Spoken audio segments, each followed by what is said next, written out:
On the 29th of September, we made our way to the Valor and the Pacific World War II memorials in Pearl Harbor. While I was driving, I was listening to my phone's Google Maps GPS directions and not actually looking at my phone, so I didn't notice it was taking me to the actual physical location of the USS Arizona Memorial rather than the World War II memorials at USS Arizona Place. But through a happy accident, that led me directly to the USS Oklahoma Memorial.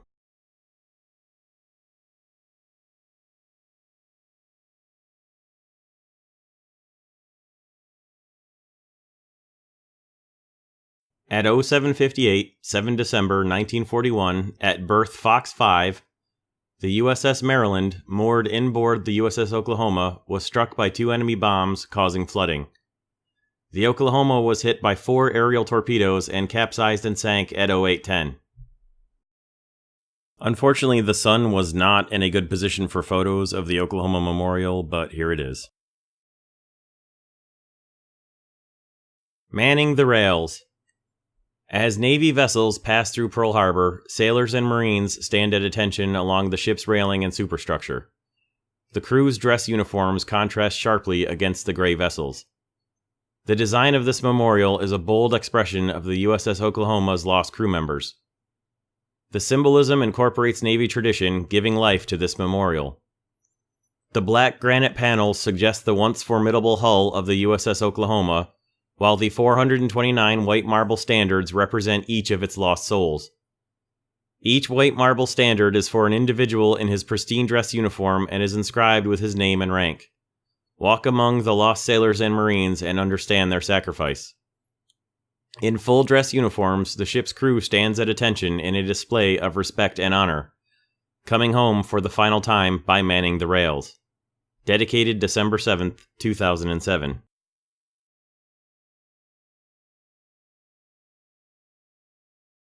Following fleet exercises in Hawaii in 1940, Oklahoma and the battle force were based at Pearl Harbor indefinitely. Oklahoma was alongside Maryland at the Fox 5 mooring, where Missouri is berthed today, when Japanese torpedo planes attacked on 7 December 1941. Her port side torn open by at least 8 torpedo hits, Oklahoma capsized with more than 400 crewmen trapped inside.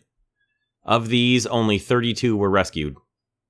Oklahoma would lose a total of 429 sailors and Marines, the second highest loss of life suffered by the Pacific Fleet warships. Following a massive salvage effort where she was righted, patched, and refloated, Oklahoma was towed to dry dock in December 1943. Too old and too badly damaged, she was stripped of her guns and equipment and then decommissioned in September 1944. Sold for scrap, she was en route to the West Coast when she mercifully broke her toe and sank on 17 May 1947. From where I was standing as well, you could see the USS Missouri off to the right from a little point right down at the edge of the water. And directly to the left of that point is the berth where the USS Arizona was. Then we went to actual Arizona Memorial Place, where you can see the World War II Valor in the Pacific National Monument and the Pearl Harbor historic sites. There is a little guide that shows you where and what everything is that you can do and see there, and here is the entrance itself. It's a very solemn place. This is the Tree of Life, which features heavily in the USS Arizona Memorial. And these are the prices as of September of 2017 when I went. The Arizona is free.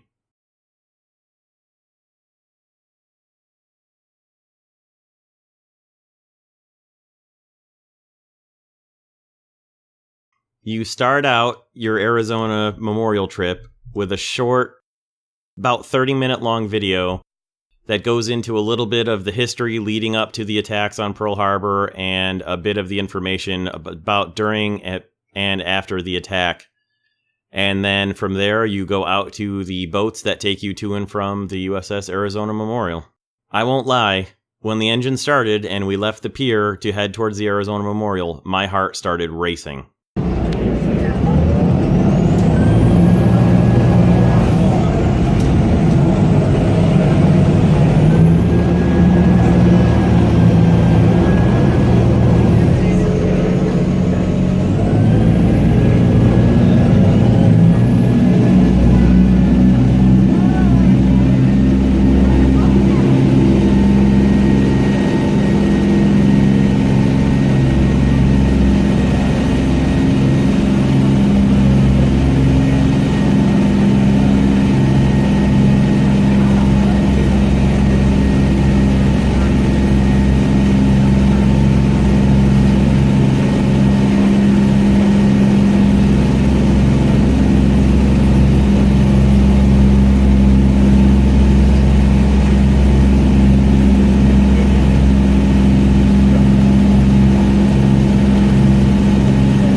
to the Arizona Memorial. Once the ramp is in place, you may exit the boat. Please head straight inside. Do not stop to take any outside photos. You can take all your outside photos on the way back out to your next boat. Thank you. You may depart.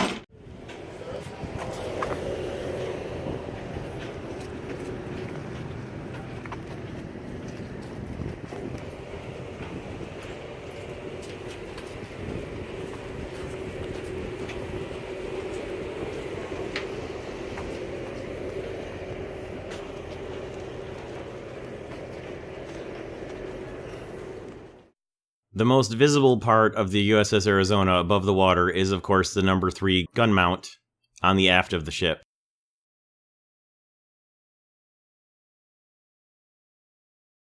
Dedicated to the eternal memory of our gallant shipmates in the USS Arizona who gave their lives in action 7 December 1941. From today on, the USS Arizona will again fly our country's flag just as proudly as she did on the morning of 7 December 1941. I am sure the Arizona's crew will know and appreciate what we are doing.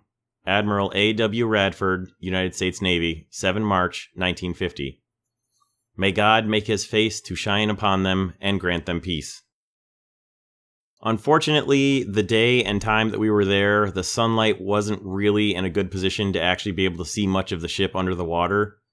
We were there relatively early in the morning, and I think if you were there around from about 11 o'clock to 1 o'clock in the afternoon, when the sun was higher and shining directly down, you'd probably have a better chance to see the remains of the ship under the water.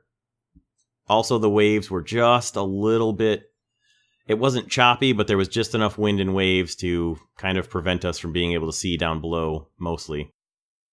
There is a small viewing window and underneath the memorial where you can see down over the top of the ship where the famous black tears are leaking out of the ship, which is the remains of the fuel oil left on board that has been slowly leaking out ever since the ship was sunk. And in fact, one of the U.S. park rangers who was inside the memorial that day told us that there is enough fuel oil remaining inside the ship and at the present rate of leakage for it to last another 80 years before it will finally run out empty.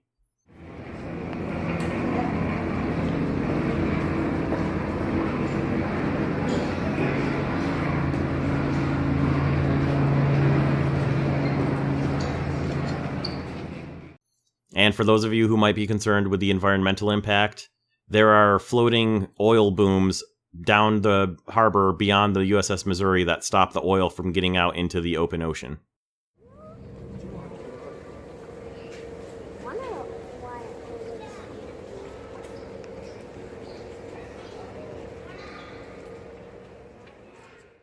In the back wall of the memorial are inscribed all the names of all the lost sailors and Marines from the USS Arizona.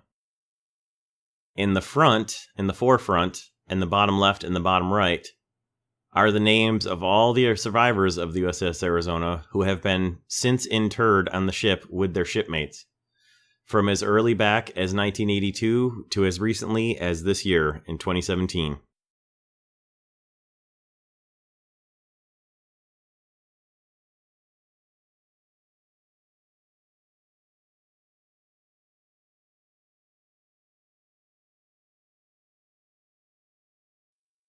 That small white buoy out there to the right side of the Missouri, it marks the furthermost bow point of the USS Arizona.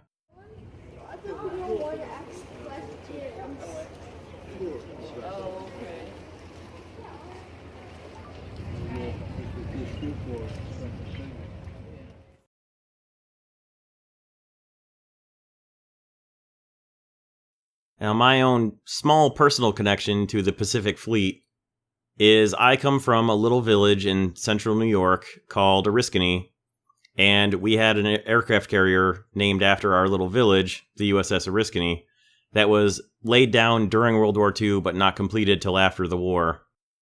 The USS Oriskany served primarily in the Pacific Fleet.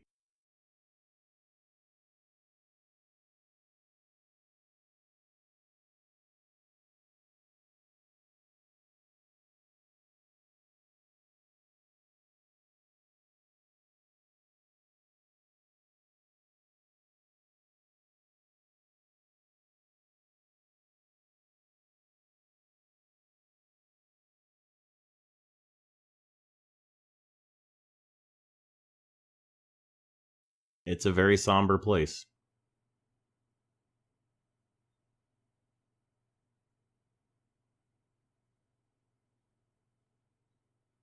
And there is also a white marker buoy for the furthest aft end of the ship as well.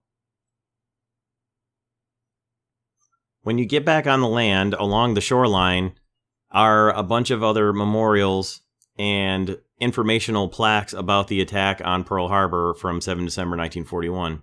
Interestingly as well, a little farther down towards the middle of the shoreline, you come across markers of all of the survivors from the USS Arizona attack.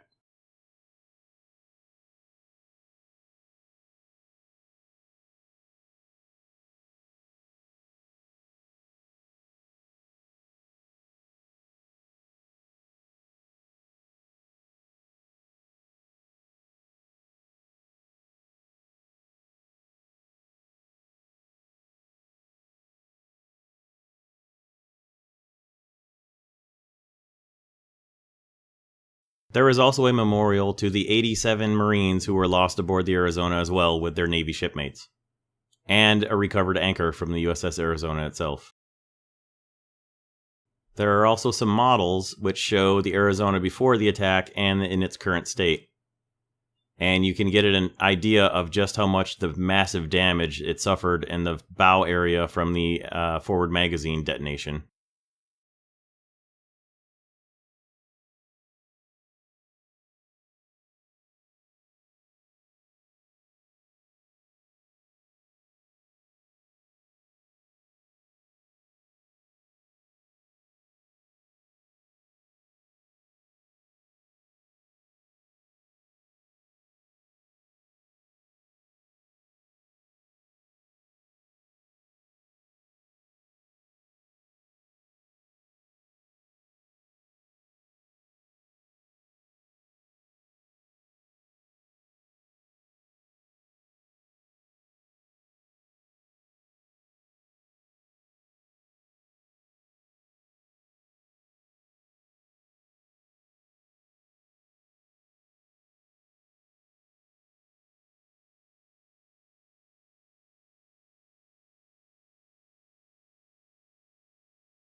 There is also a dedicated memorial area to everyone who was killed during the attack, with the exception of the USS Arizona, where all the names are inscribed on the USS Arizona Memorial itself. And note that any name that appears in gold was a Medal of Honor recipient for actions from 7 December 1941.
This picture kind of encompasses the beginning of the war for America and the end of the war for America, with the Missouri, that was where the Japanese surrender was signed aboard, and the Arizona to the right, where the war started.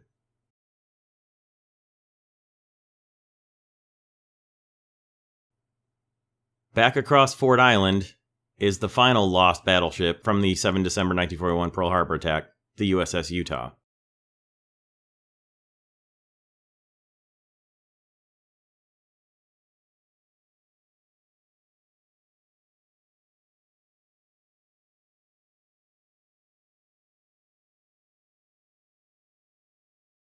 Near this spot, at berth Fox 11, on the morning of 7 December 1941, the USS Utah was struck on the port side with what is believed to have been 3 aerial torpedoes and was sunk.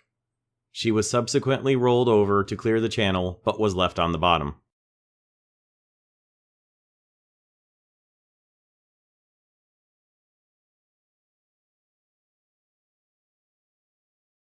There's not really much that can be seen of the Utah above water, but you can see more than the Arizona.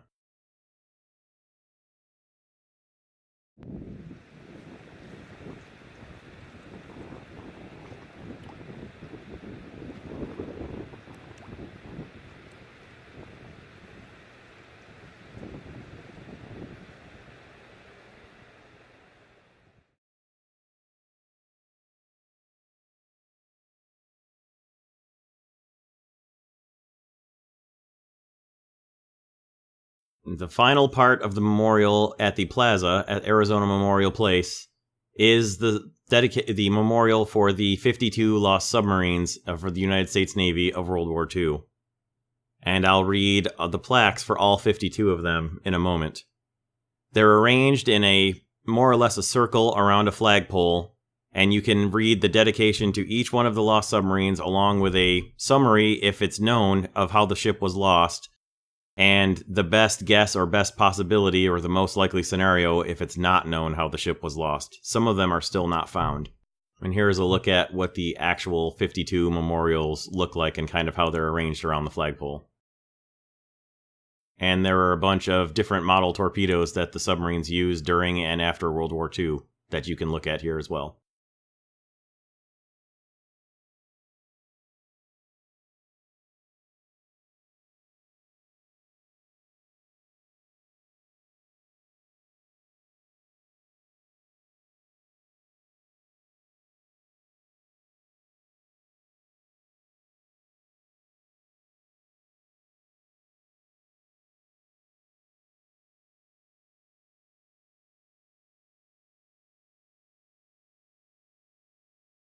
USS Sea Lion, SS-195.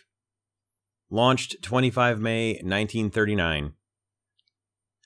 Sea Lion was commissioned on 27 November 1939 and began operations as part of the U.S. Asiatic Fleet. At the time of the infamous surprise attack on Pearl Harbor, Sea Lion was in Manila undergoing overhaul at the Cavite Navy Yard. 3 days later, on 10 December 1941, air raid sirens sounded over Manila as 54 Japanese warplanes appeared in the sky. Sea Lion's crew quickly manned her deck guns. Lieutenant Commander R.G. Vogue, seeing that machine gun fire could do little damage to the high-altitude enemy bombers, wisely ordered all hands below deck. Only minutes later, a bomb struck Sea Lion's conning tower and completely demolished the machine gun mount, which had been recently vacated. At almost the same instant, a second bomb ripped through the submarine's main ballast tank and pressure hull. It exploded in the after engine room, killing the 4 crewmen who had been working there. The rest of the sailors managed to escape through the hatches as Sea Lion sank. Salvage was hopeless, as the Cavite Navy Yard had been demolished in the bombing raid, and the nearest repair facilities were 5,000 miles away at Pearl Harbor. On Christmas Day, 1941, 3 depth charges were detonated inside her hull, and Sea Lion was put to rest at the bottom of Manila Bay, where 4 of her gallant crewmen already lay. Sea Lion was the first U.S. submarine lost in World War II. Lost at sea, 10 December 1941. USS S-36, SS-141. Launched 3 June 1919.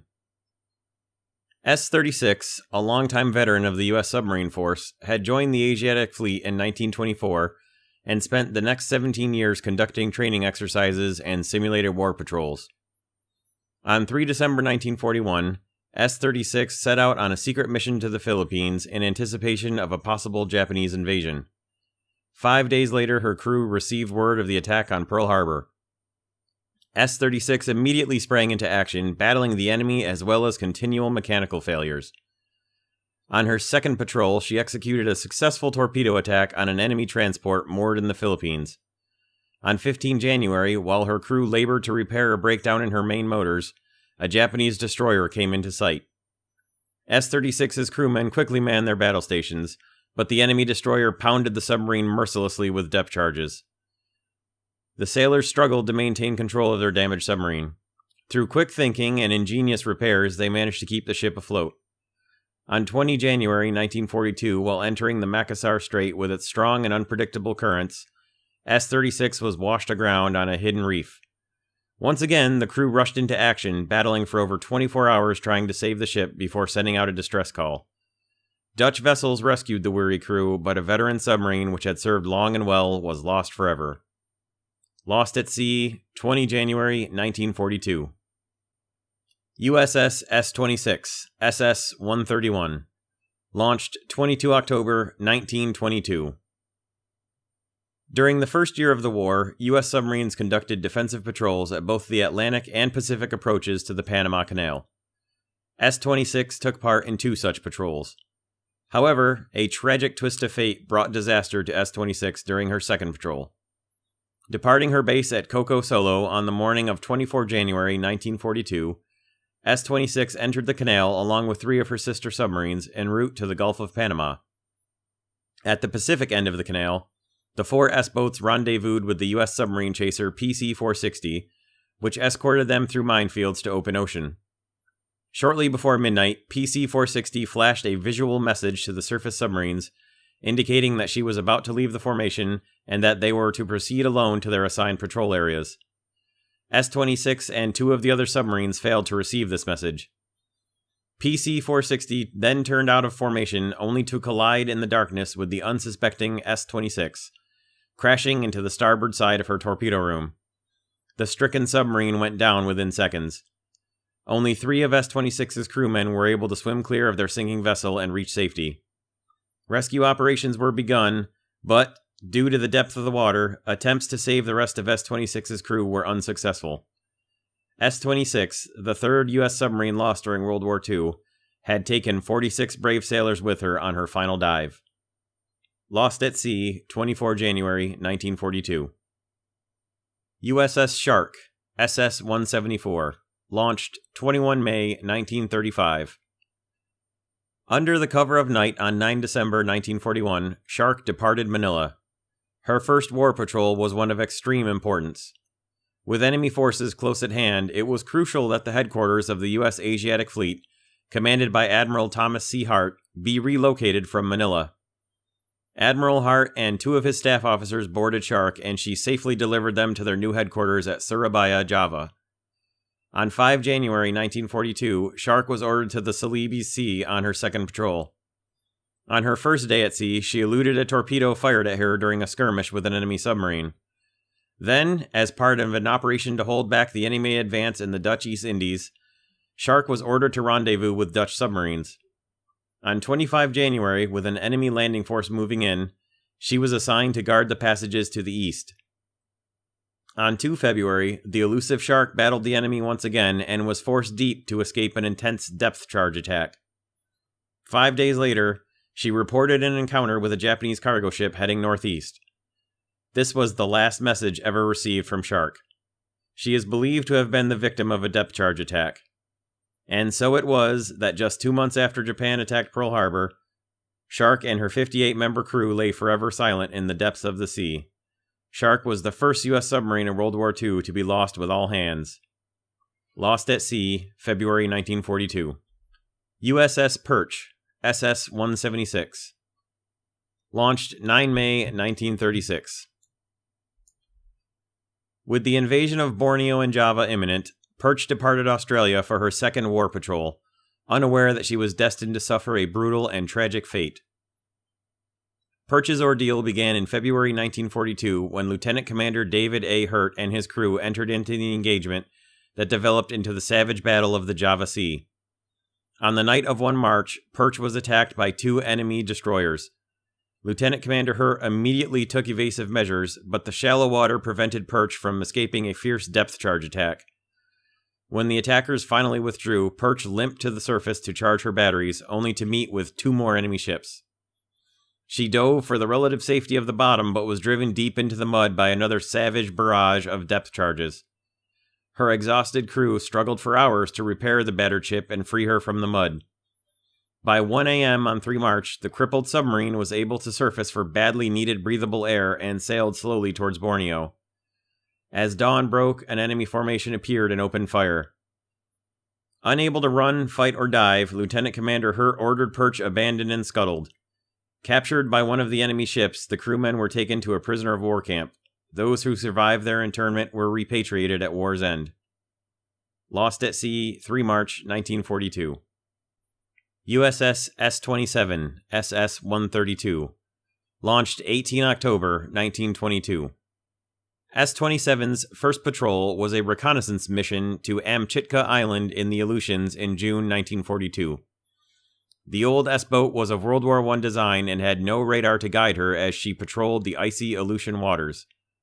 Adding to the difficulty of the mission were the long Arctic days, which made detection by Japanese aircraft a constant threat, and left the submarine with only 6 hours of darkness for surface running. At dusk on 19 June, S-27 surfaced to recharge her batteries. A dense blanket of fog prevented the crew from realizing that a current had gripped the ship, sweeping her 5 miles off course. When S-27 tried to get underway, she was immediately dashed against a reef 400 yards off the coast of Amchitka Island. S-27's crew labored throughout the night trying to free the stranded submarine while waves relentlessly pounded her against the jagged rocks. By the next afternoon, the flooded ship had taken on a 12-degree list and was hopelessly grounded. The ingenious crewmen devised a ferry system using a 3-man raft and lines rigged between ship and shore to transport themselves and supplies safely to dry land. These unconquerable men established a military camp in a deserted village on the island. 6 days later, a U.S. Navy search plane sighted the marooned men. All of the crew were rescued, but their ship, the fearless and long-serving S-27, was gone forever. Lost at sea, 19 June 1942. USS Grunion, SS-216. Launched 22 December 1941. The new, highly advanced fleet submarine Grunion departed Pearl Harbor on her first war patrol on 30 June 1942. Her orders were to patrol routes between the Aleutians and the Japanese Empire, and to prevent enemy forces from advancing eastward from Attu and Kiska. Reassigned to an area north of Kiska on 10 July, Grunion immediately made her presence felt.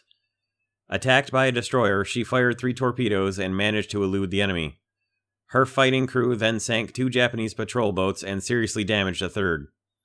At daybreak on 22 July, Grunion and 3 other submarines launched a special Wolfpack operation at Kiska. Grunion's mission was to lie in wait in the dark of night, guarding the exits from Kiska.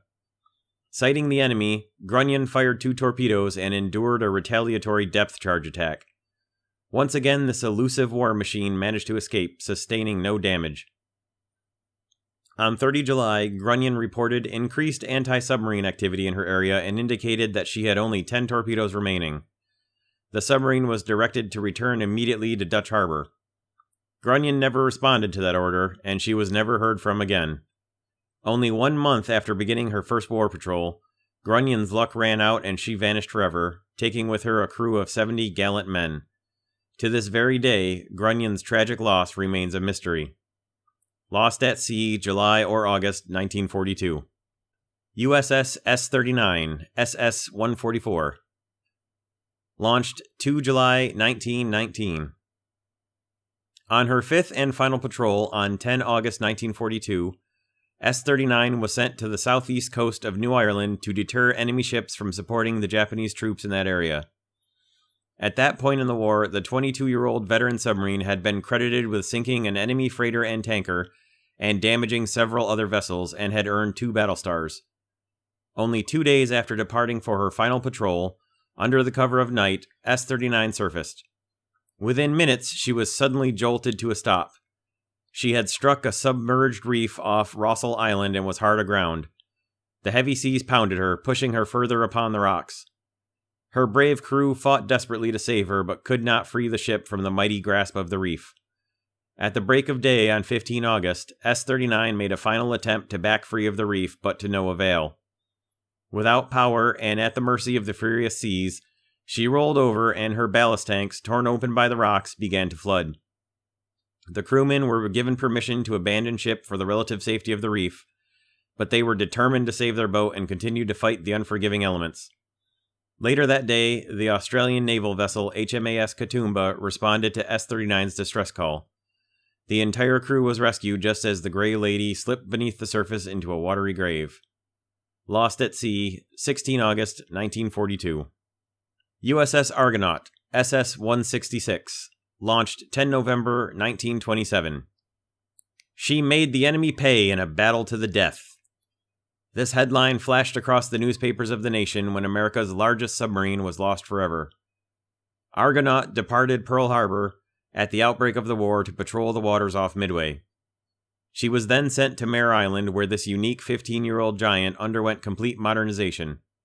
Equipped with new engines, she began her second patrol with orders to transport Marines to Macon Island. Argonaut lay in wait in enemy waters for the Marines and safely returned them to Pearl Harbor. Her size made her ideal for such operations, and she was ordered to a new base at Brisbane, Australia, where she was to carry out troop transport missions for General MacArthur. En route, Argonaut conducted a war patrol in the hazardous waters southeast of New Britain. On 10 January 1943, she found herself surrounded by 8 Japanese ships. Before she was forced deep, Argonaut fired a direct hit on one enemy destroyer and damaged 2 others. In return, the enemy subjected the submarine to a brutal depth charge attack. In a final desperate attempt to escape, Argonaut's huge bow broached the surface. The destroyer circled for the last time and pumped shells into her bow, mortally wounding her. Argonaut and her crew of 105 brave submariners vanished into the dark ocean depths. Lost at sea, 10 January 1943.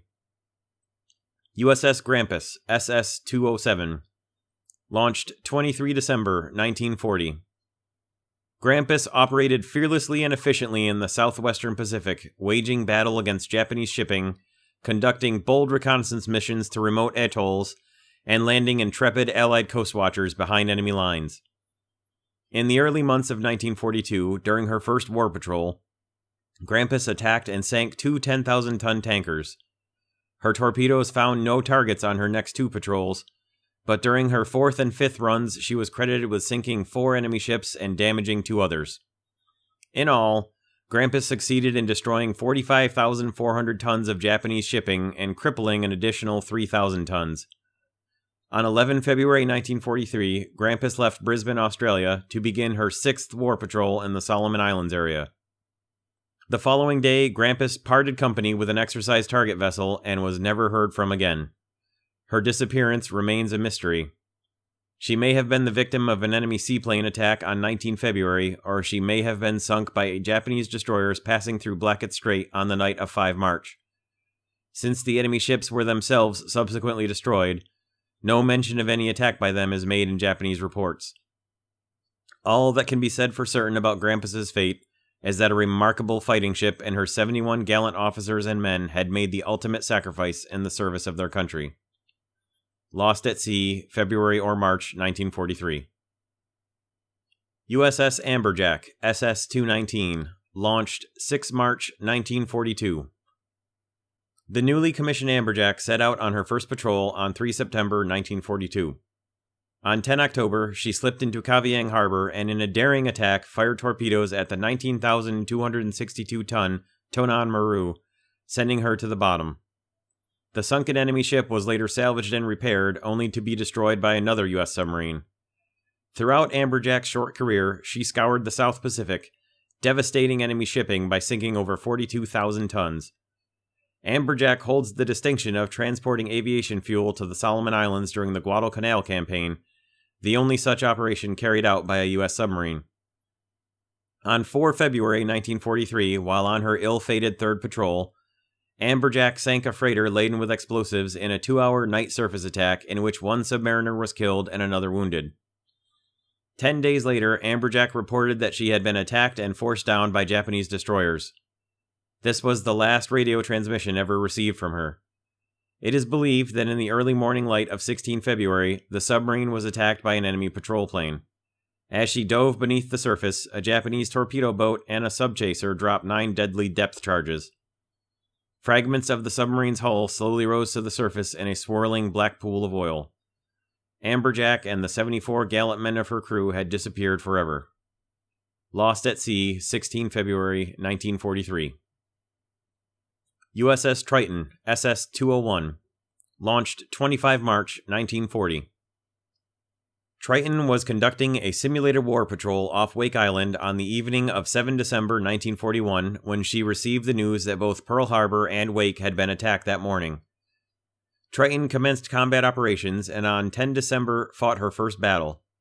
Sighting a Japanese warship, she maneuvered into attack position and fired torpedoes, damaging the enemy ship. This was the first torpedo attack made by a Pacific Fleet submarine in World War II. Triton was also the first U.S. submarine to sink a Japanese vessel with her deck gun. By the time she began her 6th war patrol on 16 February 1943, Triton was one of the most successful submarines in the U.S. Navy. This fearless fighting ship showed no inclination to rest on her laurels. On 11 March 1943, Triton reported, 2 groups of smokes, 5 or more ships each, plus escorts. Am chasing. This was the last dispatch ever received from her. On 13 March, a message was transmitted warning Triton that 3 Japanese destroyers were in her area. She never acknowledged that message. Undoubtedly, it was these 3 ships that Triton was pursuing when she met her fate. Triton evidently began an attack only to find herself overpowered as the enemy inflicted a deadly depth charge barrage. This early veteran of the war went down fighting, taking with her 74 heroes of the silent service. Lost at sea, 15 March 1943. USS Pickerel, SS-177. Launched 7 July 1936. On 8 December 1941, as the Navy struggled to repair and put back into action its decimated surface fleet, Pickerel set forth on her first war patrol. Pickerel withstood the overwhelming Japanese advance in the Philippines and Indonesia during the first days of the war, when submarines of the U.S. Asiatic Fleet worked to the limits of their endurance against a much larger enemy force. Pickerel became one of the first U.S. submarines to sink an enemy ship in Indonesian waters. She survived long enough to see the tide of war turn in the Pacific and, on her 6th patrol, carried the fight to the Japanese home waters off Honshu. There, Pickerel executed an impressive total of 16 attacks, sinking 3 enemy vessels and damaging 9 others. Pickerel paid the ultimate price for her success on her next patrol. Topping off with fuel at Midway on 22 March 1943, she set out for the coast of northern Honshu once again. She never returned. Transmissions to Pickerel requesting an immediate reply were fruitless, as was an aerial search along her expected course. Anti-submarine attack data submitted by the Japanese at the end of the war suggest that Pickerel was sunk in a depth charge attack on 3 April. There were no survivors. Pickerel, the first U.S. submarine to be lost in the Central Pacific area, took a crew of 74 gallant men with her to the bottom of the sea. Lost at sea, 3 April 1943. Uss Grenadier Ss-210. Launched 20 November 1940. Just 4 weeks after departing Pearl Harbor for her first patrol on 4 February 1942, Grenadier made a daring submerged attack on an enemy freighter while only 1 mile from Japan itself. This was closer to the coast than any Allied vessel had been since the war began. During her next 5 war patrols, Grenadier sank almost 43,000 tons of enemy shipping and sent 1 enemy aircraft to a watery grave. She was also credited with being the first submarine to lay minefields during the war. In order to achieve this outstanding record, Grenadier withstood 41 aerial attacks during 1 patrol, endured depth charging for 23 continuous hours during another, and had a brush with death when her crew members were trapped below deck during a deadly chlorine gas leak. On her 6th patrol, Grenadier launched a bold attack on 2 freighters but was forced to dive when an enemy aircraft bombarded her mercilessly. Grenadier sailors, working under dim emergency lights and with a limited supply of oxygen, battled fires and flooding until they were able to surface, only to see that she was mortally wounded. Fighting to the end, Grenadier's crewmen shot down an enemy plane before abandoning and scuttling their ship. They now faced harsh interrogation and lengthy imprisonment at enemy hands. 4 of Grenadier's 63 valiant men did not survive their internment. Lost at sea, 22 April 1943. USS Runner, SS-275. Launched 30 May 1942. A sleek black fleet submarine, Runner, slipped her mooring lines and sailed out of Pearl Harbor for her first war patrol on 18 January 1943. Scouting the area between Midway and the Palau Islands, Runner aggressively pursued and attacked enemy forces, sinking 3 Japanese freighters. Her second patrol was a mine-laying expedition in the heavily guarded waters of the South China Sea. Runner skillfully maneuvered through the thick screens of enemy patrol vessels and laid 32 deadly mines. Before returning to base, she proceeded to Hainan Straits off the Chinese mainland in search of the enemy and succeeded in crippling a Japanese freighter. This mission earned Runner a battle star. In late May 1943, Runner set out to patrol the waters off northern Japan. She was never heard from again. In an ironic twist of fate, this successful mine-layer had fallen victim to an enemy minefield. Her able crew of 8 officers and 70 enlisted men disappeared without a trace. In a fitting tribute to this boat and her gallant crew, a second runner was commissioned in February 1945 and was one of 11 submarines that entered Tokyo Bay on 31 August to represent the U.S. submarine service at the formal surrender ceremony ending World War II. And so, Runner's namesake celebrated the victory which the original runner and her courageous crew had helped to achieve. Lost at sea, May or June 1943. USS R-12, SS-89, launched 15 August 1919. As the blazing sun reached its peak at high noon on 12 June 1943, R-12 was underway on a special exercise off the coast of Key West, Florida. This small, 24-year-old veteran submarine had spent 10 months before the war patrolling approaches to the Panama Canal. When war broke out, she was ordered to patrol the New England coast. Later, she moved back to the south and operated from Guantanamo Bay. In May 1943, R-12 began serving her country from Key West as a training vessel, trying to prepare submariners for the rigors of wartime service. R-12 had spent 1 month on this vitally important mission when she met a terrible fate. Rigged for diving with her vents open, she was en route to a designated area to begin a torpedo practice approach. As R-12 skipper, Lieutenant Commander Edward E. Shelby, was turning over the bridge to the officer of the deck, disaster suddenly struck. The collision alarm sounded and word was passed to those on the bridge that the forward battery compartment was flooding. The order was given to blow all ballast tanks and close all hatches, but in the same instant the furious sea engulfed the bridge. Commander Shelby, the officer of the deck, and 3 of R-12's crewmen were swept off the sinking submarine and survived. As R-12 slipped beneath the waves in water 100 fathoms deep, she carried with her 40 members of her gallant crew. Lost at sea, 12 June 1943. USS Pompano, SS-181. Launched 11 March 1937. The USS Pompano is presumed to have been lost while engaged in a war patrol in enemy waters. In those brief words is written the epitaph for Pompano and her fearless crew, who in 6 war patrols sank or damaged more than 60,000 tons of shipping desperately required by the Japanese. Pompano's career began on 18 December 1941, just after the disastrous attack on Pearl Harbor. For 3 years, Pompano fought her way through the Pacific, doggedly pursuing enemy vessels while narrowly escaping several close encounters with disaster. Undaunted by defective torpedoes, this daring ship would often surface to fight grueling battles using only her deck guns. She proved to be exceptionally successful in sinking her targets. She also did her fair share of ducking under the surface in the midst of the enemy and suffering through heavy barrages of depth charge attacks for many hours at a time. She earned 7 battle stars for her tenacious pursuit of the enemy. In August 1943, Pompano set forth on her 7th war patrol in the dangerous waters off Honshu, where both Pickerel and Runner had vanished only a few months earlier. Like her 2 sister ships, Pompano disappeared without a trace. She and her brave 76-man crew most likely fell victim to that silent, dreaded weapon which took such a heavy toll on the American submarine service, the enemy mine. Lost at sea, August or September 1943. Uss Grayling Ss 209. Launched 4 September 1940. Admiral Chester W. Nimitz assumed command of the decimated Pacific Fleet on 31 December 1941 in a ceremony at Pearl Harbor aboard Grayling. With this auspicious start, Grayling embarked on a remarkable career. In her 8 war patrols, she displayed exceptional skill at dodging torpedoes, aerial bombs, and depth charges, while inflicting severe damage on enemy targets. Her first mission was a reconnaissance patrol in early 1942.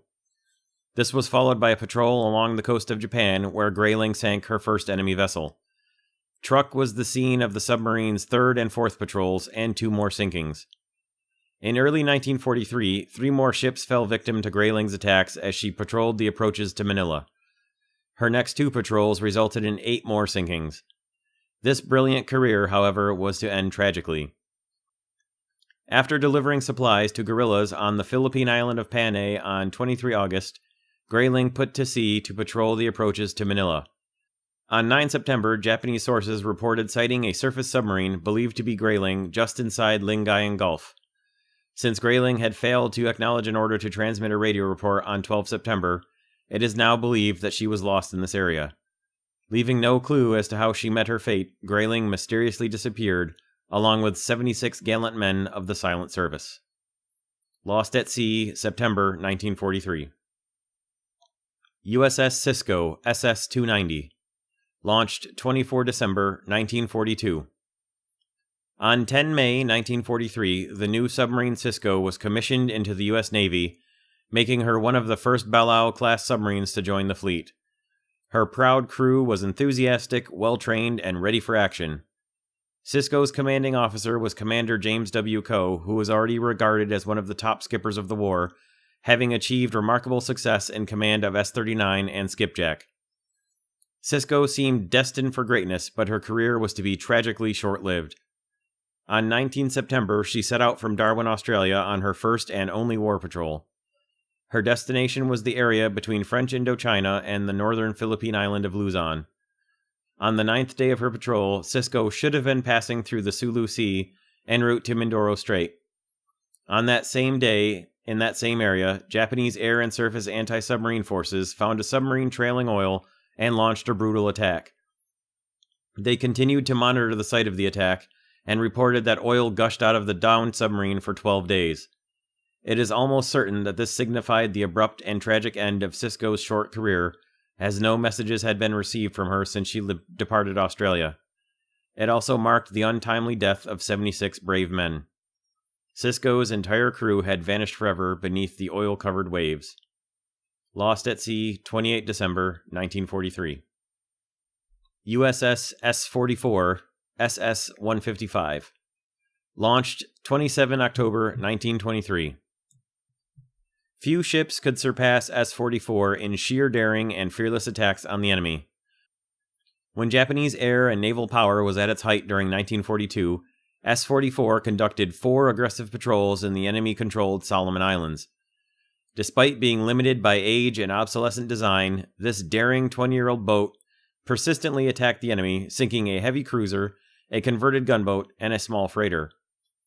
S-44 was awarded 2 battle stars and a Navy unit commendation. On her 5th and final war patrol, she was assigned to the Arctic route between Japan and the Aleutians. On the night of 7 October 1943, S-44's gun crews were called on deck for an attack against what appeared to be a small merchant ship. As the range between the vessels closed, S-44 opened fire but saw that her target was an enemy destroyer. Outclassed in a surface engagement, the submarine's skipper ordered, "Gun crews below, stand by to dive." But before the boat could submerge, she took 3 direct hits. S-44's crew was ordered to abandon the mortally wounded submarine. The destroyer continued its deadly attack, and S-44 sank rapidly. Although several crewmen escaped into the frigid waters, only 2 were picked up. They spent almost 2 years as prisoners of war, but lived to tell of their gallant submarine and their 55 courageous shipmates who perished in the icy Arctic waters. Lost at sea, 7 October 1943.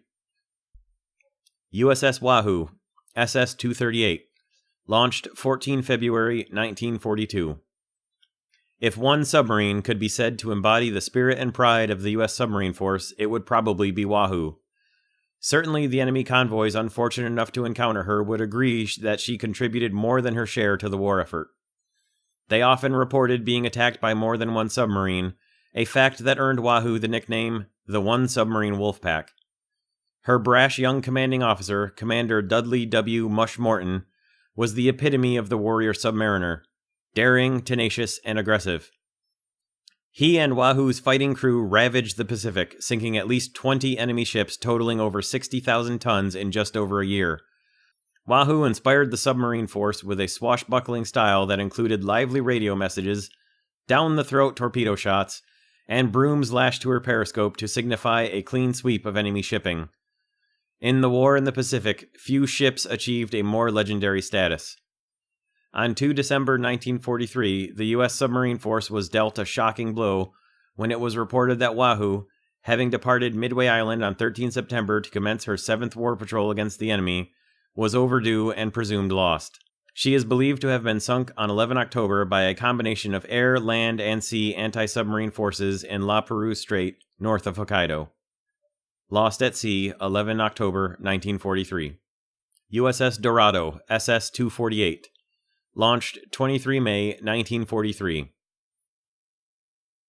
One of the numerous dangers that existed for submarines in combat zones was accidental attack by friendly forces. Despite various precautions, such as the use of established safety lanes where submarines were not to be fired upon, and careful recognition procedures for identifying friendly submarines, mistakes sometimes occurred. Dorado was one of those unfortunate submarines believed to be a victim of friendly fire. On the evening of 12 October 1943, the recently commissioned Dorado was running on the surface as she passed through the Caribbean Sea, en route to the Pacific by way of the Panama Canal. A U.S. patrol plane operating out of Guantanamo Bay, Cuba, caught sight of an unescorted submarine. The pilot, having received inaccurate information about Dorado's intended course, believed that the submarine was a dreaded German U-boat. He attacked, dropping 3 depth charges on the submarine. Almost certainly the victim of this attack was Dorado, since she never reached Panama and was never heard from again. In this tragic way, Dorado's officers and men met an untimely death, swallowed up by the sea.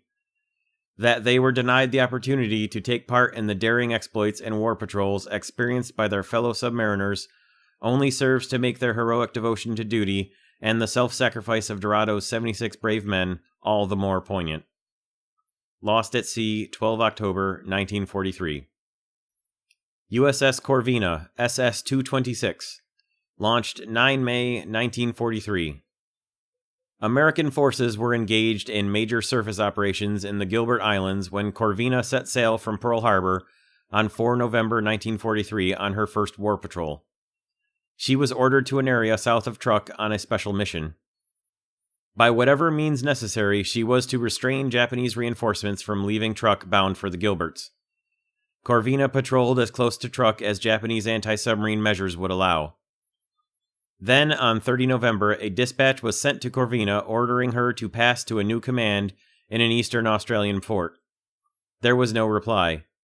Again, in a desperate attack to contact her, a message was sent ordering Corvina to rendezvous with a surface escort at Tulagi. Still there was no reply.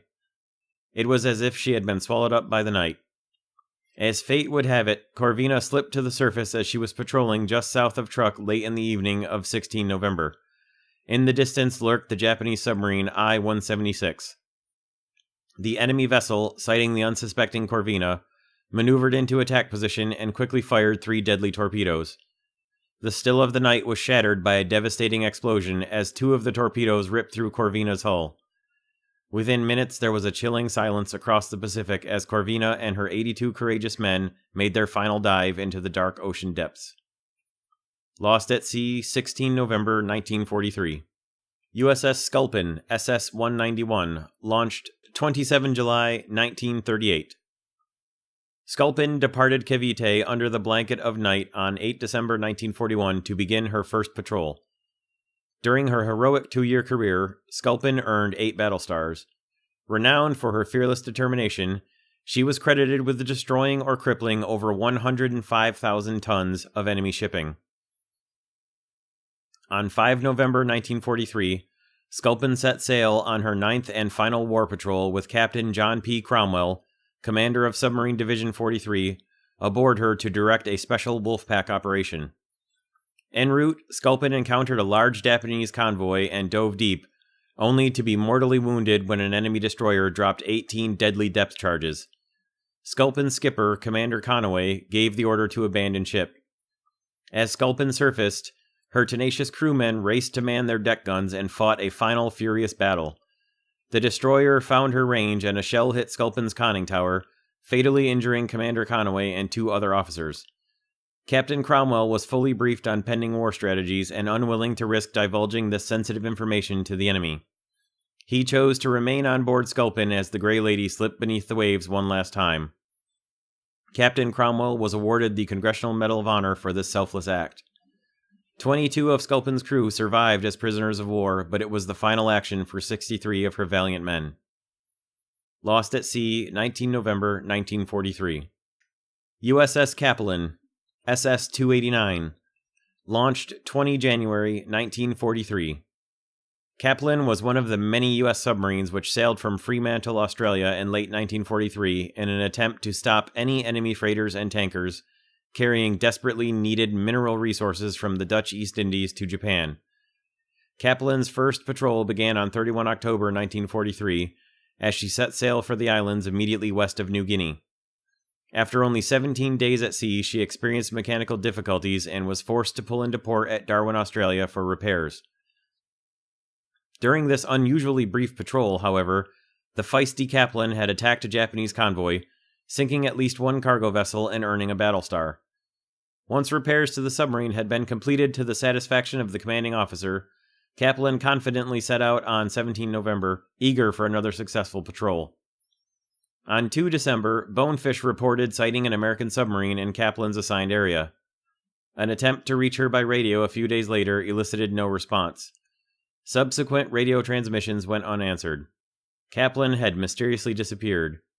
Japanese minefields are now known to have been placed in various strategic positions along the north coast of the Celebes in her area of operations. Capelin was most likely the unsuspecting victim of a mine explosion sometime in December 1943. Gone without a trace, Capelin took 78 gallant sailors with her. Lost at sea, November or December 1943. USS Scorpion, SS-278, launched 20 July 1942. Scorpion's first patrol was a hunting and mining mission near Honshu in April 1943. She laid 22 mines off the coast, then commenced a search for enemy shipping, which would prove to be devastating for Japan. Scorpion fiercely assaulted enemy vessels in a series of submerged torpedo attacks and surface gun battles. She sank 2 freighters, 4 sampans, and 2 patrol vessels. She also encountered tragedy on board when Lieutenant Commander Reginald M. Raymond, the prospective commanding officer, was fatally wounded by an enemy bullet as he fired a Browning automatic rifle from Scorpion's bridge during a surface engagement. In her next 2 patrols, Scorpion inflicted even more damage on enemy shipping. Each of these 3 patrols earned her a battle star. On 5 January 1944, en route to the East China and Yellow Seas for her 4th and final patrol, Scorpion rendezvoused with Herring to transfer an injured man. However, heavy seas prevented a safe transfer, and Scorpion and Herring parted company. Scorpion was never seen or heard from again. The exact location, time, and cause of her disappearance remains a mystery. It was later discovered that enemy minefields had been strung across the entrance to the Yellow Sea. This is the only clue to the final fate of this fearless fighting ship and her 76 courageous crewmen. Lost at sea, January or February 1944. USS Grayback, SS-208, launched 31 January 1941. Grayback's career was a classic in submarine history. In 2 years of service to her country, Grayback executed 10 grueling war patrols and sank over 60,000 tons of enemy shipping, including 1 Japanese submarine. Silently stalking enemy convoys, this mighty ship inflicted severe damage through brilliantly executed torpedo attacks, submerging quickly to escape the intense enemy counterattacks which followed. During her 5th patrol, she rescued 6 U.S. airmen whose B-26 bomber had crashed in Munda Bay. She also made medical history when an emergency appendectomy was performed aboard her. Grayback's last 4 patrols were particularly successful and earned her the Navy Unit Commendation for outstanding bravery in action. On 25 February 1944, Grayback was directed to terminate her 10th war patrol and return to Midway Island. The following day, a Japanese carrier-based aircraft flying south of Okinawa spotted a surface submarine and scored a direct bomb hit on the vessel. The submarine exploded and sank within minutes. Assuming that Grayback started home from the East China Sea on 25 February as ordered, she would have been in the area at the time of the enemy attack. So it was that Grayback did not return from her 10th war patrol, and the U.S. submarine force lost one of its most successful boats and 80 of its bravest men. Lost at sea, 27 February 1944. USS Trout, SS-202, launched 21 May 1940. Assigned to a defensive patrol off Midway Island on 7 December 1941, Trout witnessed the first flashes of enemy fire as Japanese aircraft bombed Midway. War had begun. On 12 January 1942, Trout was dispatched on a high-priority special mission. She was to deliver desperately needed supplies to besieged American forces on Corregidor. With a cargo of 3,500 rounds of ammunition, space for her own torpedoes was limited, but Trout managed to maneuver safely through enemy waters, and on 3 February, she arrived at Corregidor. The removal of the submarine's heavy cargo left her badly in need of material for ballast. She was therefore given 20 tons of gold, silver, and securities of the Philippine Commonwealth to deliver to the U.S. for safekeeping. With this valuable cargo, Trout sailed to Pearl Harbor, sinking 2 enemy vessels along the way. She went on to take part in the historic Battle of Midway, a submarine blockade of Truk Atoll, and another special supply mission to the Philippines. Trout earned a battle star for every one of her 11 patrols. A daring attack on the enemy on 29 February 1944, in which Trout sank 1 ship and damaged another, aroused a brutal counterattack in which Trout was lost with all hands. So ended the lives of the 81 brave officers and enlisted men who had guided Trout through so many dangerous missions, all in the line of duty. Lost at sea, 29 February 1944. USS Tulla B SS-284, launched 7 October 1942. Tulla B proved to be a daring and aggressive pursuer of enemy convoys. In her first 3 war patrols, Tulla B sank 3 Japanese vessels and damaged 3 more, earning 3 battle stars for her performance. On 5 March 1944, Tulla B set out on her 4th patrol. Her assigned area was north of Palau, where she was to cooperate with U.S. surface forces in Operation Desecrate, the carrier strike scheduled to hit Palau on 30 March. Pausing at Midway to top off with fuel, Tulla B set a course for the open sea and was never heard from again. Tulla B's fate was finally revealed when the war ended and her second-class gunner's mate, Clifford W. Kuykendall, was liberated from the Ashio copper mines in Japan. The lone survivor, Kuykendall related how Tulla B was lost in the dark of night on 26 March during a surface attack on an enemy transport vessel. One of Tulla B's own torpedoes malfunctioned and circling back, striking the submarine's hull with a thunderous explosion. Kuykendall, standing watch on deck, was thrown into the water. He managed to keep swimming for almost 7 hours until a Japanese frigate appeared, fired a machine gun at him, and finally took him aboard. Kuykendall was to spend the next 18 months as a prisoner of war. He never saw any of his shipmates again. When she made her final dive, Tulla B took 79 gallant men with her. Lost at sea, 26 March 1944.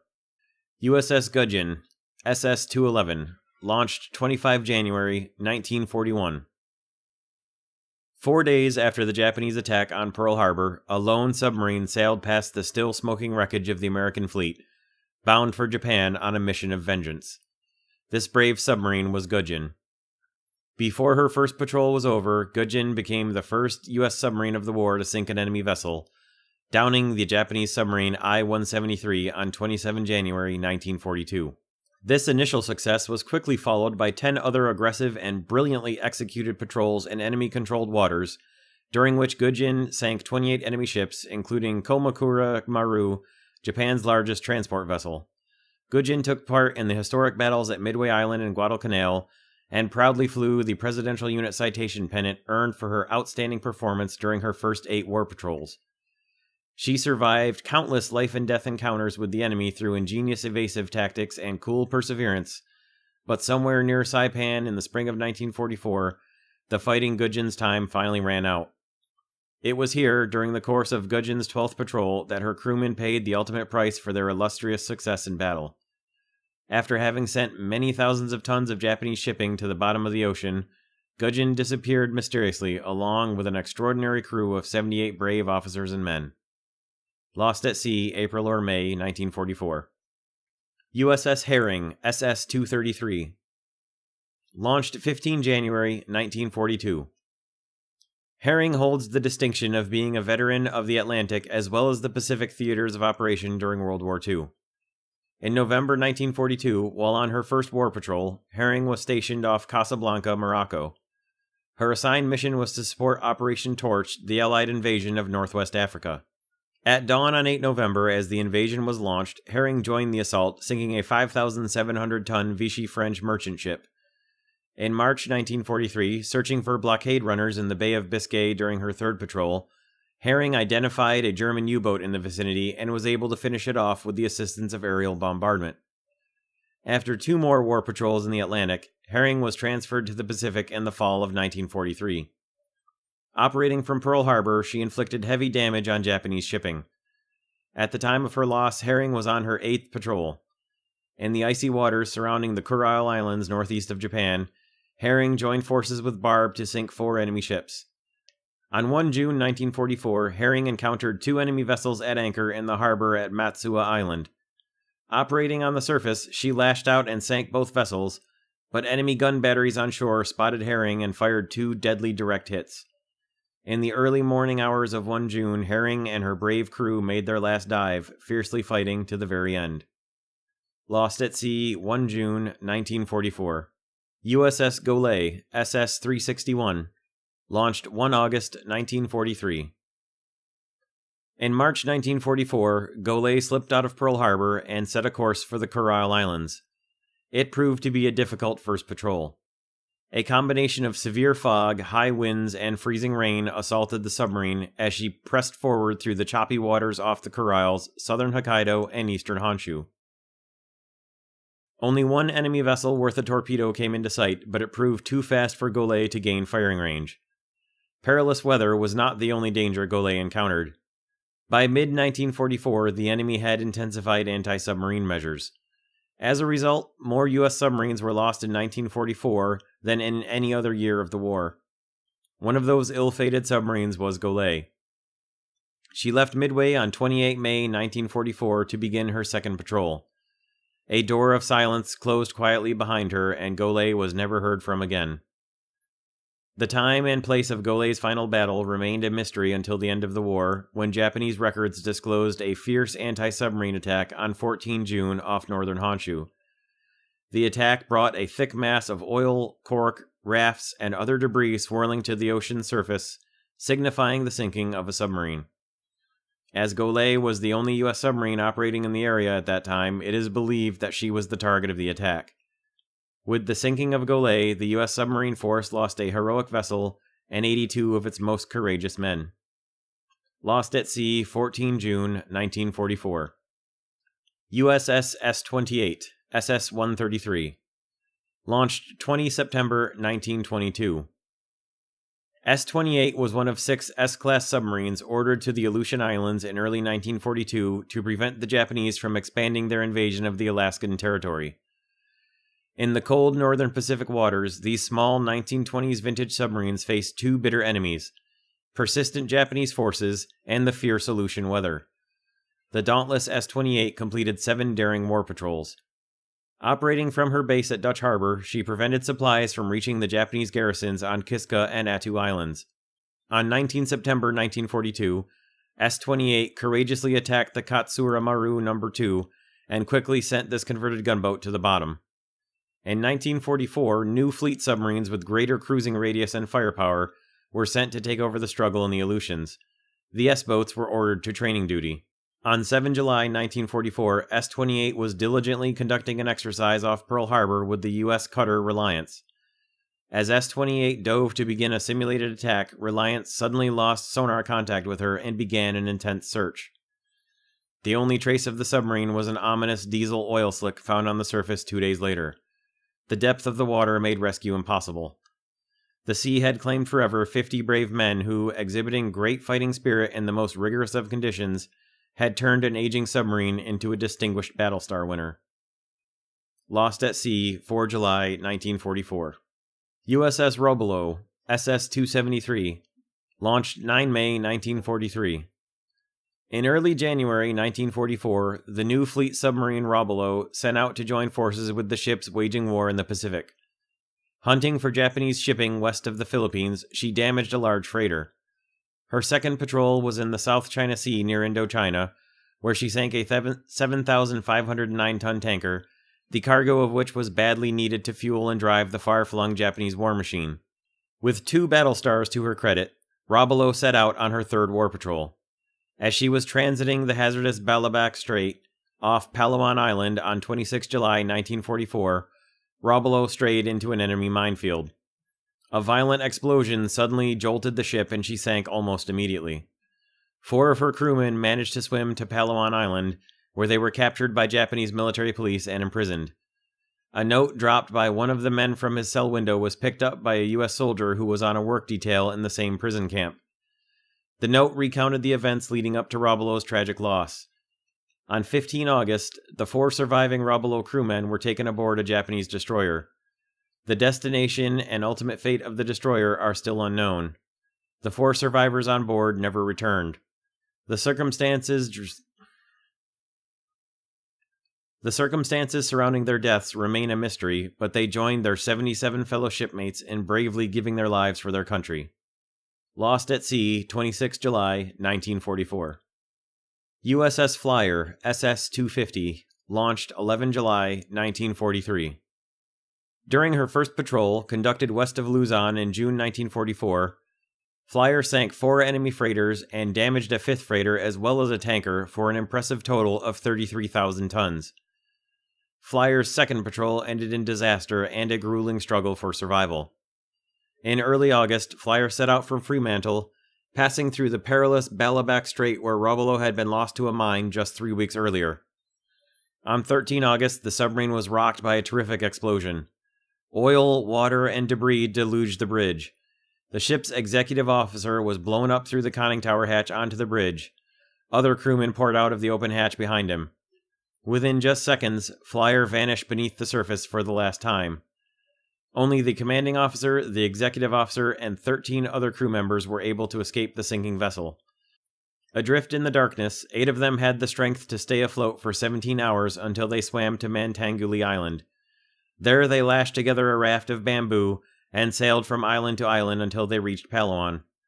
Friendly guerrillas led them to a U.S. Army Coastwatcher unit. On 31 August, the weary survivors of the Flier disaster were picked up by the U.S. submarine Redfin and taken to Australia.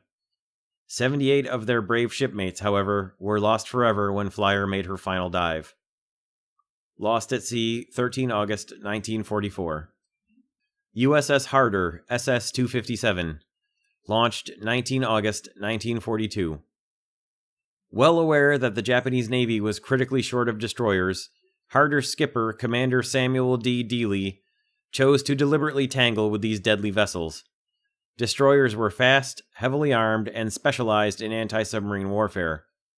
In mid-1944, in what was hailed as one of the most brilliant submarine patrols of the war, Harder sank 5 enemy destroyers in 5 short-range torpedo attacks.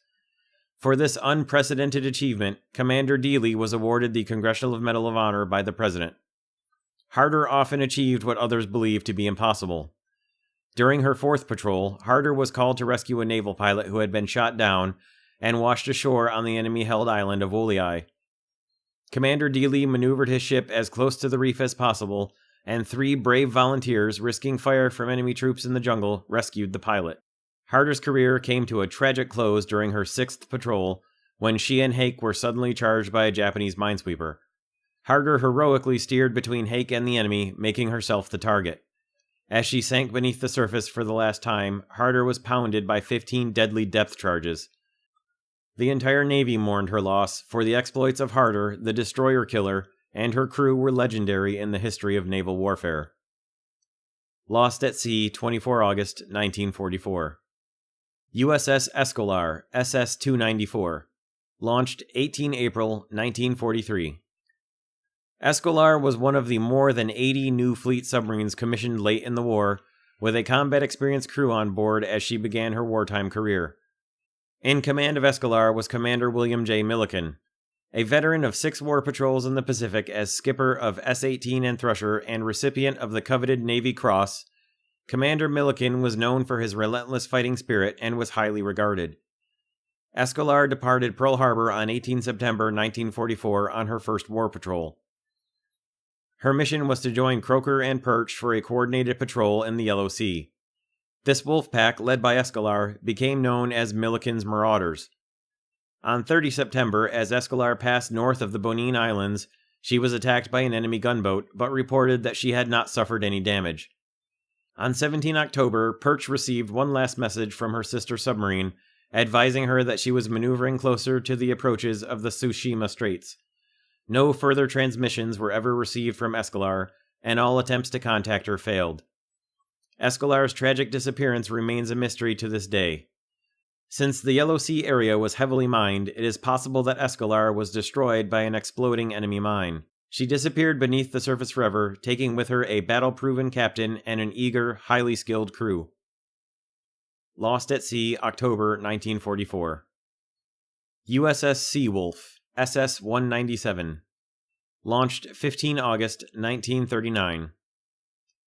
Beginning with her first patrol just hours after the Japanese attack on Pearl Harbor, a daring submarine embarked on a career that made the name Seawolf one of the most recognized in the history of undersea warfare.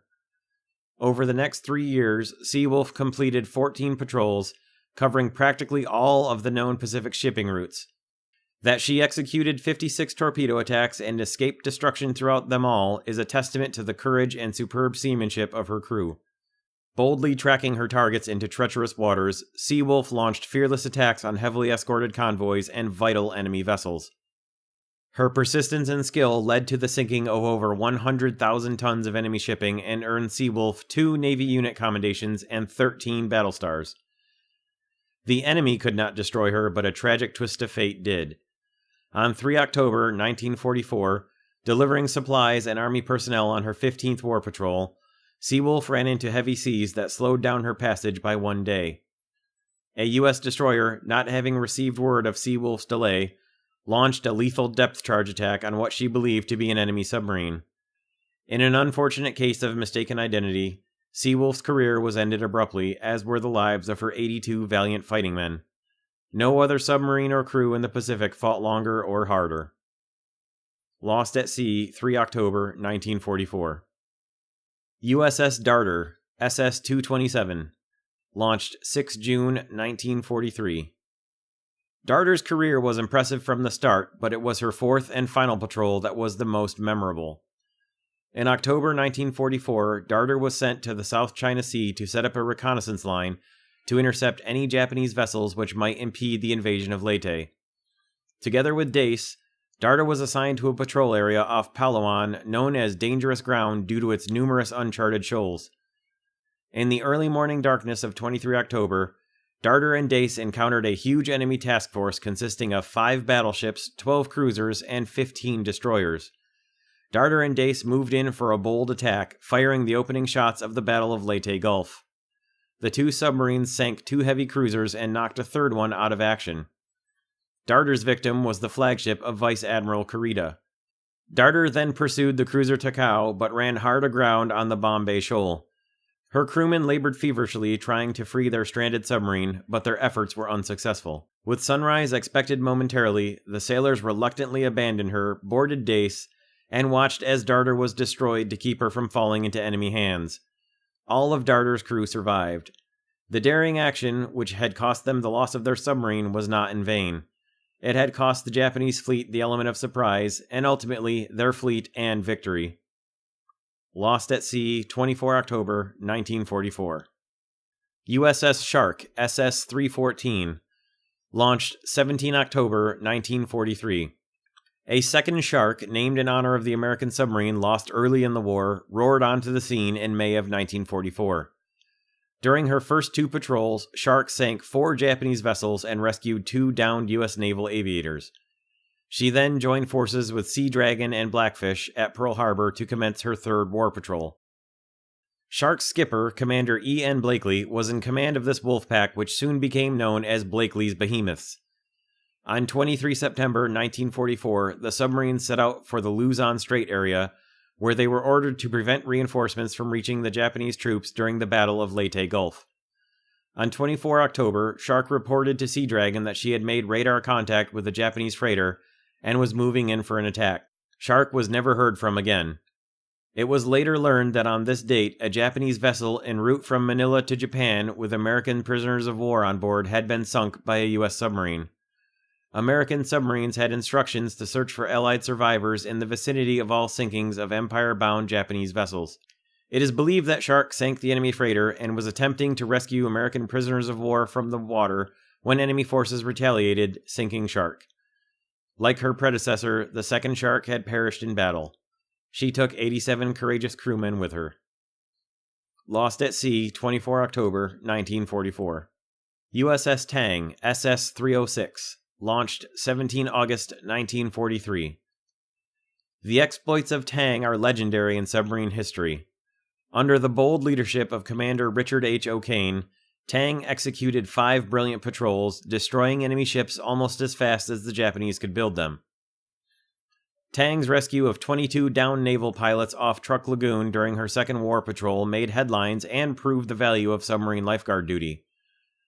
Tang was one of only 2 American submarines to receive the Presidential Unit Citation twice, and her skipper earned the nation's highest award for valor, the Congressional Medal of Honor. It was not the enemy but fate that finally ended Tang's career. Patrolling the Formosa Straits, Tang had already sunk 7 enemy ships when, on 24 October 1944, she launched a nighttime surface attack on an enemy transport, firing her 2 remaining torpedoes. The second torpedo malfunctioned, circled back, and struck Tang. The explosion was violent. 9 men topside were catapulted into the sea as Tang plunged toward the bottom. 13 other men escaped from the forward compartment and, using Momsen lungs, ascended at 180 feet to the surface. By morning, only 9 survivors remained to be pulled from the waters by a Japanese escort vessel. They were imprisoned for the duration of the war, but lived to tell the story of their 78 shipmates' final epic battle aboard the renowned submarine Tang. Lost at sea, 24 October 1944. Uss Scamp, SS-277, launched 20 July 1942. Fearlessly stalking and attacking enemy convoys, Scamp proved to be a bold undersea raider. In less than 2 years of service, Scamp sank 49,000 tons of enemy shipping. Such daring actions often called for equally daring escapes. Scamp was severely damaged in an attack by Japanese aircraft during her 7th patrol. Releasing a deceptive cover of oil and air bubbles to give the appearance of sinking, she was able to escape undetected and headed for safety and repairs. On her 8th war patrol, Scamp was assigned to the waters south of Tokyo. On 9 November 1944, Scamp acknowledged an order to change her patrol area in anticipation of B-29 raids on Tokyo. 5 days later, Scamp was sent to rescue downed aviators east of Tokyo Bay. On 29 November, information was received that an enemy minefield had been laid in Scamp's vicinity.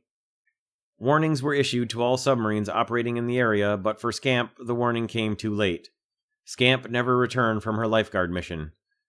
Records released after the war revealed that several anti-submarine attacks had occurred in Scamp's area between 11 and 16 November. Scamp may have been the target of any or all of these attacks, or she may have fallen victim to a mine. This accomplished vessel, which had earned 7 battle stars, was gone forever, and her 83 bold and skillful submariners had vanished along with her. Lost at sea, November of 1944. USS Albacore, SS-218, launched 17 February 1942. Albacore distinguished herself by demonstrating an uncanny ability to prevail in encounters with huge Japanese men of war. Her record of enemy combatant ships destroyed was the best of any U.S. submarine. Her crowning achievement was the destruction of the enemy's newest and largest aircraft carrier, Taiho. In addition, Albacore's dauntless crew was responsible for the sinking of at least 1 light cruiser, 2 destroyers, a subchaser, and 2 converted gunboats. During 10 successful war patrols between August 1942 and October 1944, Albacore sank 13 enemy ships for a total of 74,100 tons and damaged 5 others. She earned 9 battle stars and was awarded the Presidential Unit Citation for extraordinary heroism in action during 4 intense patrols. On 28 October 1944, Albacore left Midway Island on her 11th patrol. She was bound for the dangerous waters off northeast Honshu, where 4 of her sister ships had already disappeared. 10 days later, on 7 November, this new fleet submarine slipped beneath the surface of the mine-filled waters south of Hokkaido. Only moments later, a Japanese patrol craft witnessed a sudden, enormous underwater explosion. This was the last dive for Albacore as thick oil, air bubbles, and debris rose to the surface. Albacore and her daring 86-man crew were never heard from again. Lost at sea, 7 November 1944. USS Growler, SS-215. Launched 22 November 1941. Growler's famous career began in June 1942 with the sinking of one destroyer and damaging of 2 others in Aleutian waters. Her second patrol was off Formosa, where she succeeded in sinking 5 enemy vessels. It was Growler's 4th patrol, however, that set the stage for one of the most legendary acts of heroism in the history of naval warfare. Growler had rammed an enemy patrol vessel, which then opened fire on her, killing 2 of the crewmen on deck. Commander Howard W. Gilmore, lying wounded on the bridge, saw that Growler's only hope for survival was to submerge immediately. Knowing that he would not have enough time to go below deck, he nonetheless gave the courageous and fateful command, "Take her down!" As Growler dove to safety, Commander Gilmore was swept away. He was posthumously awarded the Congressional Medal of Honor for this selfless act. Growler returned to battle with a vengeance, wreaking havoc on Japanese shipping throughout the Pacific. In October of 1944, Growler set out on her 11th war patrol, forming a wolf pack with 2 other submarines. On 8 November, this search and attack group fired upon an enemy convoy in the Sulu Sea. When the depth charging ceased and the remnants of the enemy convoy passed, Growler had disappeared forever. She took with her 85 courageous men. Lost at sea, 8 November 1944. There is an additional memorial for the USS Growler next to the first one, indicating that it is the Hawaii state boat. And here's a picture of that as well. USS Swordfish, SS-193. Launched 1 April 1939. Less than 2 weeks after the Japanese attack on Pearl Harbor, Swordfish sank her first ship. So began the career of a submarine that not only sank more Japanese vessels before the war's end, but also proved the usefulness of submarines in a variety of wartime operations. In addition to carrying out her routine offensive war patrols, Swordfish conducted close-range reconnaissance photography and evacuated military and civilian personnel from dangerous areas.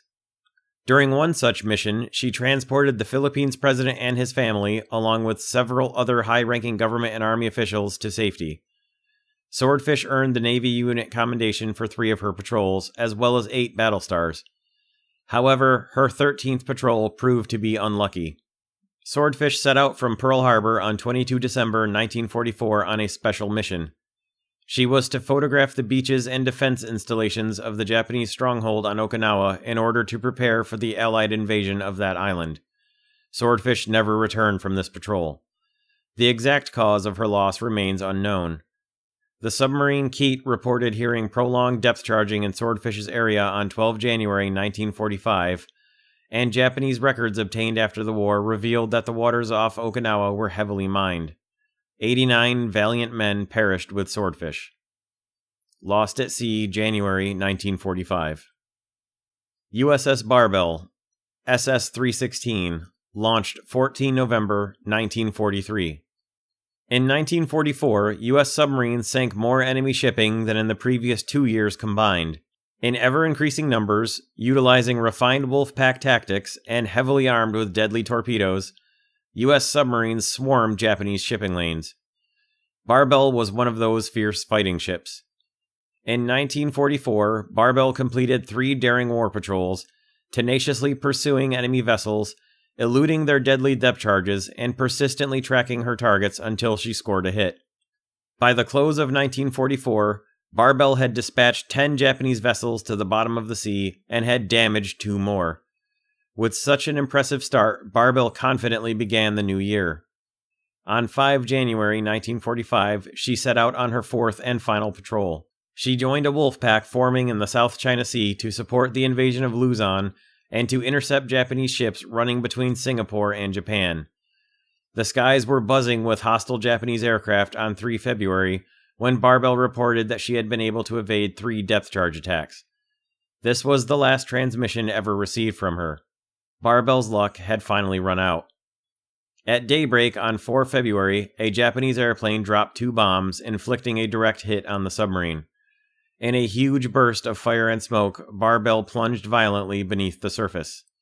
She took 81 heroic officers and men with her as she commenced her final dive.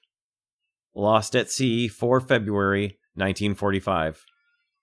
USS Keat, SS-369, launched 9 April, 1944. In March 1945, Keat, having just returned from her first patrol in the East China Sea, was ordered to the Okinawa area. Here, in addition to customary wartime patrol duties, Keat was assigned to the crucial task of observing and reporting weather conditions in the area. She was also to perform rescue service during an airstrike by carrier-based planes. These U.S. airstrikes were vitally needed to weaken enemy defenses on the island of Okinawa in preparation for the final full-scale Central Pacific amphibious operation of World War II. As she patrolled her area, Keat conducted several daring attacks against enemy merchant shipping. In the dark of night on 9 March, Keat ambushed a convoy and, thanks to skillful torpedo shooting on the part of her skipper, Gold Star recipient Lieutenant Commander Edward Ackerman, she sank 3 enemy freighters. 10 days later, Keat left her patrol area and headed to Pearl Harbor for refit. While en route, Keat broadcast a weather report. This was the last transmission ever made by Keat. 3 Japanese submarines were sunk by American destroyers east of Okinawa at the time of Keat's disappearance. One of these submarines may have torpedoed Keat before going down. All that is certain is that a brilliant and intrepid leader and his gallant crew found a final resting place somewhere deep in the waters off Okinawa. Lost at sea, March 1945. USS Trigger, SS-237. Launched 22 October 1941. Trigger's 12 war patrols took her throughout the Pacific, from the Aleutian Islands to Japanese waters. She aggressively pursued enemy vessels, making numerous contacts and inflicting heavy damage on Japanese shipping. It was during her 9th patrol that Trigger endured her greatest test. She was subjected to one of the most brutal depth charge attacks of the war. Submerged far below test depth, Trigger ran silent for over 17 hours as 6 enemy ships pounded her mercilessly. Undaunted, Trigger sailors began repairing their submarine, and in just 4 days she roared back into action. It was this determination and drive that earned Trigger 11 battle stars, a Presidential Unit Citation, and a Navy Unit Commendation. On 11 March 1945, Trigger departed Guam on her 12th patrol. She was assigned to rescue downed U.S. aviators during a carrier airstrike on Okinawa. After successfully attacking a Japanese convoy, on 26 March, Trigger was ordered to rendezvous with Sea Dog and Threadfin. The orders were never acknowledged. On 28 March, 4 U.S. submarines operating near Trigger reported hearing a savage depth charge attack. Post-war investigations of Japanese records confirmed that Trigger was sunk off the coast of Kyushu by a combined surface and air attack. Gone forever were the 89 courageous crewmen who guided this gallant fighting ship. Lost at sea, 28 March, 1945. USS Snook, SS-279. Launched 15 August, 1942. On 11 April 1943, as Snook put to sea on her first patrol, she embarked on what proved to be an outstanding wartime career. Over the next 2 years, Snook completed 8 successful patrols, serving her country from the China coast to the Aleutians. Through skillful handling and bold maneuvering on the part of her dauntless crew, Snook was able to evade all obstacles thrown in her path as she doggedly pursued the enemy. This fearless fighting machine sank at least 17 enemy vessels for a total of over 75,000 tons during her 9 patrols. Snook's other wartime achievements included reconnaissance photography, mine laying, and weather reporting. During her 9th patrol, Snook received orders to proceed to an area east of the northern Formosa coast to rescue downed aviators during a British carrier airstrike. But when a British plane went down in Snook's assigned area, the submarine did not respond to radio calls for help. Snook had mysteriously vanished. There were no reports of enemy anti-submarine attacks which could account for Snook's loss. However, 5 Japanese submarines had been sunk in the area. One of them may have torpedoed Snook in a last desperate attack before going down. Snook had fought her last battle. She left behind a superior war record, but the cost was high. As she made her final dive, she took 84 gallant men with her. Lost at Sea, April 1945. USS Lagarto, SS-371. Launched 28 May 1944. Lagarto was the 50th U.S. submarine lost in World War II. Under the command of Commander Frank D. Latta, one of the most experienced and respected skippers in the submarine force, Lagarto departed for her first patrol in February 1945. Commander Latta and the eager Lagarto crew participated in a successful diversionary anti-picket boat sweep south of Honshu in order to assist Admiral Bull Halsey's Task Force 38 in getting carrier planes to Japan undetected. On 24 February, Lagarto sank an enemy submarine. Along with Haddock and Sennett, she also took part in several productive surface gun attacks. On 27 April, while on her second war patrol, Lagarto was directed to sail to the Gulf of Siam, where she was to rendezvous with Baya to coordinate an assault on an enemy convoy. After 2 attacks, both of which were thwarted by the convoy's radar-equipped escorts, Baya attempted to contact Lagarto, but she did not reply. One of the enemy escorts, the mine layer Hatsutaka, had trapped Lagarto in shallow waters near the Gulf of Siam. Even with such a highly skilled skipper, the submarine had little hope of surviving a depth charge attack in such a constricted area. As she went down, she took all of her 85 brave crewmen with her. 2 weeks later, Lagarto's tragic loss was avenged when her sister submarine Hawkbill ambushed and destroyed the mine layer Hatsutaka. Lost at Sea, 3 May 1945. USS Bonefish, SS-223. Launched 7 March 1943.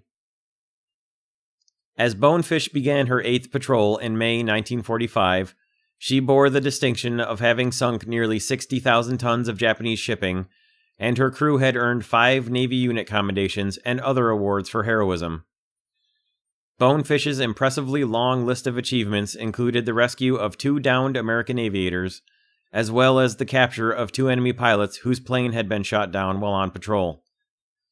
Bonefish was one of only a small handful of submarines equipped with a new sonar system capable of detecting enemy mines.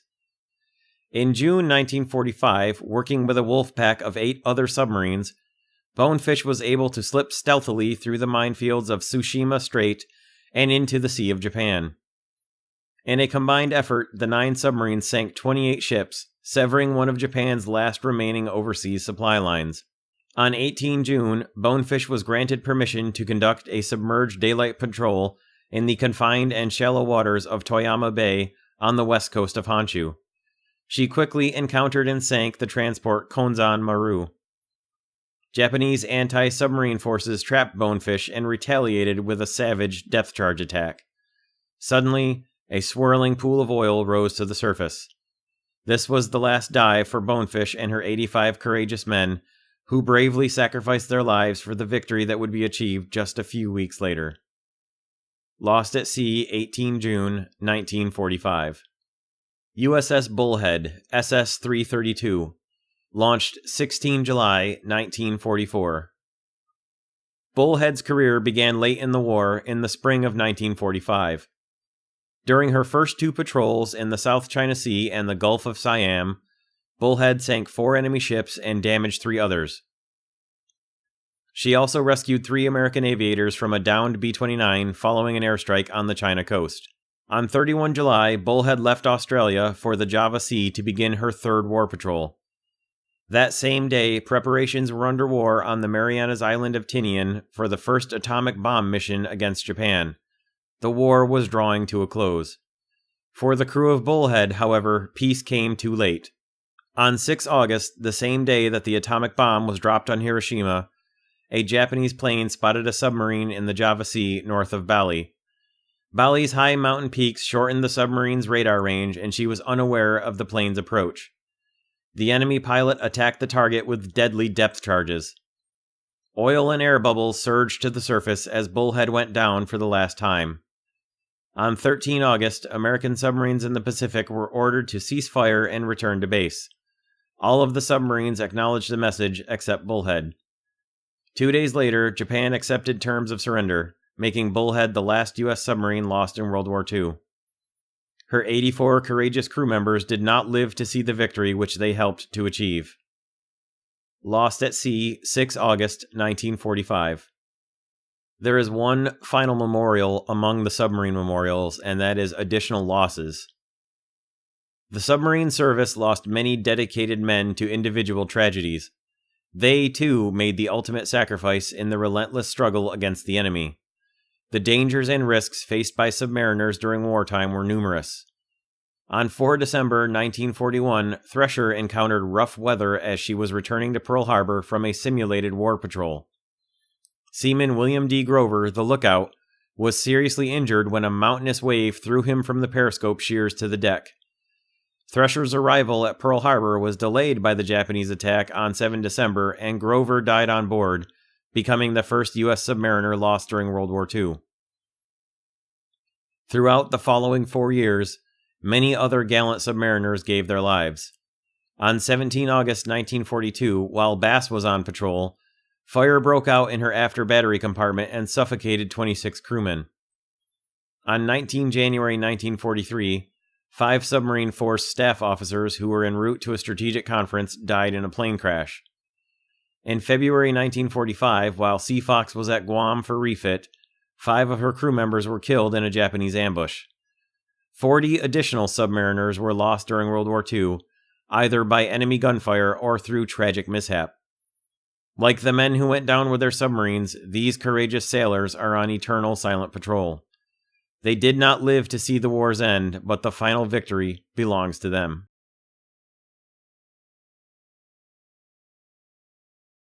As we were leaving the World War II Valor in the Pacific memorials, I was wearing my Syracuse shirt, as you could see in a couple of the pictures. It's near where I'm from. And as we're walking out, this was kind of a funny little coincidence that happened. I hear someone yell, "Hey, Syracuse sucks!" And I thought, okay, great. This isn't really the place for arguing about which college sports team is the best, but alright, whatever. And I look over, and I see a guy in a more or less orange shirt waving to me and smiling, and he says, "Come here." And he takes me over to the volunteer stand where the retired Navy volunteers work and shows me his Syracuse hat.